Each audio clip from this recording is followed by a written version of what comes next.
Halo Malaysia, terima kasih kerana sudah menonton video ini. Sebelum kita bermula, sila pertimbangkan untuk tekan butang subscribe, like dan share. Berita perkembangan politik semasa dalam negara, perkembangan negara dan semuanya ada di dalam channel ini.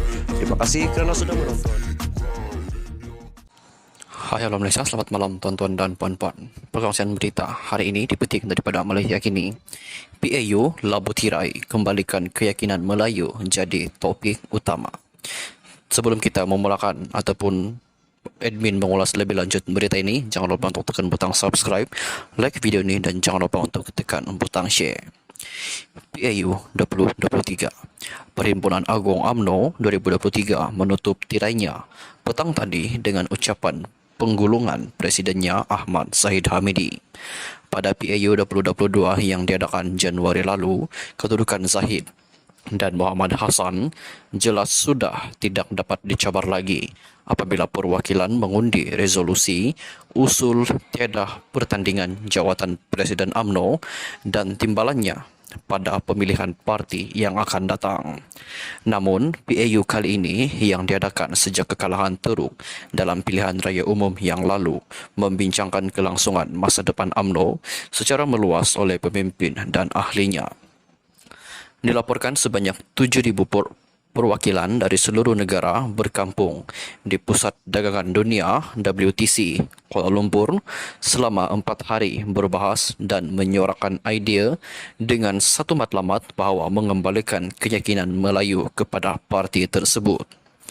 Zahid dalam ucapan dasarnya menegaskan meskipun parti itu kini sebahagian daripada gabungan baru dalam kerajaan, identitinya sebagai pembela Melayu dan Islam kekal kukuh. UMNO tidak akan pernah berpaling tada, tegas Zahid ketika mengkritik bekas sekutu PAS yang membelakangkan Pakatan Muafakat Nasional dengan UMNO yang memihak kepada bersatu pada tahun 2020. Walaupun Zahid mengkritik pihak di luar kerajaan perpaduan, ramai pemimpin dan perwakilan UMNO lebih berminat untuk membincangkan masalah dalaman parti. Lantaran itu, perbahasan perwakilan PAU 2023 mengambil nada yang lebih introspektif, bermuhasabah diri dan tidak menyerang saingan politik. Paling utama dalam senarai kebimbangan adalah keupayaan UMNO untuk memenangi kembali teras sokongan Melayu yang telah hilang pada PRU ke-15 yang lalu dan bagaimana sekali lagi UMNO boleh bangkit sebagai kuasa politik yang dominan dalam kerajaan Malaysia.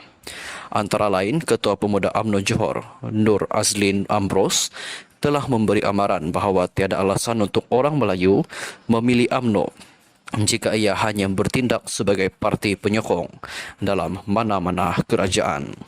Dalam pada itu, Ketua UMNO bahagian Batu, Gulam Muzaffar Gulam Mustaqim, berkata ramai di kalangan ahli masih tidak jelas mengenai hala tuju parti selepas PRU ke-15 dan pemilihan UMNO yang menyaksikan tiada pertandingan untuk jawatan Presiden dan timbalan Presiden.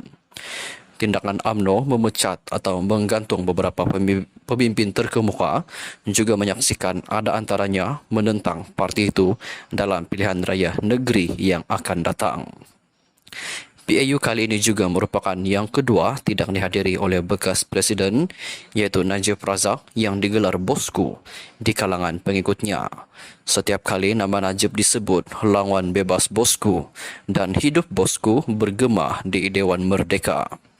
Perwakilan membawa spanduk yang tertulis bebaskan bosku ataupun bebaskan Najib sebagai tanda solidariti kepada bekas Perdana Menteri itu yang kini menjalani hukuman di penjara Kajang. Sayap Pemuda juga memberi anugerah Tokoh Pemuda UMNO Malaysia kepada bekas Presiden parti itu bagi menghargai pengorbanan beliau. Trofi anugerah buat Najib itu disampaikan oleh Akmal kepada anaknya Nizar Najib dan adiknya Nazifuddin Najib bagi pihak keluarga. Pada majlis itu, kedua-dua mereka tidak dapat menahan diri daripada sebang dan menitiskan air mata. Satu rakaman video turut ditayangkan kepada perwakilan pemuda UMNO yang menceritakan sejarah dan rekod khidmat Najib sepanjang berkecimpung di dalam arena politik. Bercakap kepada pemberita kemudian, Nizar berkata keluarganya berharap momentum bagi membebaskan bekas Perdana Menteri itu yang kini menjalani hukuman penjara tidak akan berhenti. Menurutnya, ada penyokong UMNO melahirkan rasa merasa risau dengan keadaan ayahnya yang masih meringkuk di penjara Kajang. Katanya, ahli keluarganya menyerahkan kepada kepimpinan UMNO untuk mengambil tindakan sewajarnya dalam usaha untuk membebaskan bekas ahli parlimen pekan itu. Najib sedang menjalani hukuman penjara selama 12 tahun dan denda RM210 juta ringgit bagi 7 pertuduhan jenayah dalam kes yang membabitkan SRC Internasional Sendirian Berhad. Selain itu, DAP juga mencuri tumpuan pada PIU kali ini, ekoran Ketua Pemuda Dr. Muhammad Akmal Saleh dalam ucapan dasar menuntut parti sekutu dalam kerajaan pusat. DAP memohon maaf kepada UMNO secara terbuka untuk melembutkan hati ahli UMNO. Akmal berkata kritikan yang pernah dilemparkan oleh DAP terhadap UMNO sebelum ini mengguris hati semua ahli parti itu. Kenyataan Akmal menerima pelbagai reaksi apabila Zahid berkata isu mohon maaf tidak timbul kerana ianya telah diselesaikan ketika kerajaan perpaduan telah ditubuhkan.